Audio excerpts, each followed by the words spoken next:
বন্ধুরা দেখুন, ছাদে বস্তায় মাটি দিয়ে ঢুকিয়ে বেগুন সবজি চাষ করা হয়েছে। কয়েকদিন অবশ্যই এই গাছ থেকে সবজি সংগ্রহ করা হয়েছে। আমি একটুখানি দেখানোর চেষ্টা করছি। গাছে যথেষ্ট ফলন এসেছে। প্রতিটি গাছে সুন্দরভাবে ফুল এসেছে এবং ফল ধরেছে। বস্তায় মাত্র 3টি বেগুন গাছ চাষ করেছিলাম।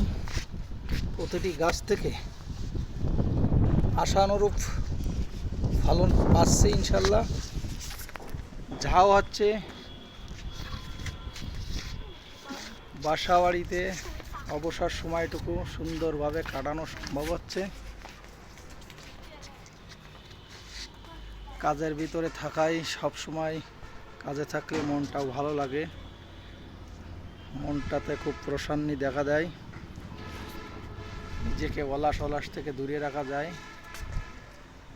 এটা আছে আমার বেগুন যে প্রজেক্ট, সেটা।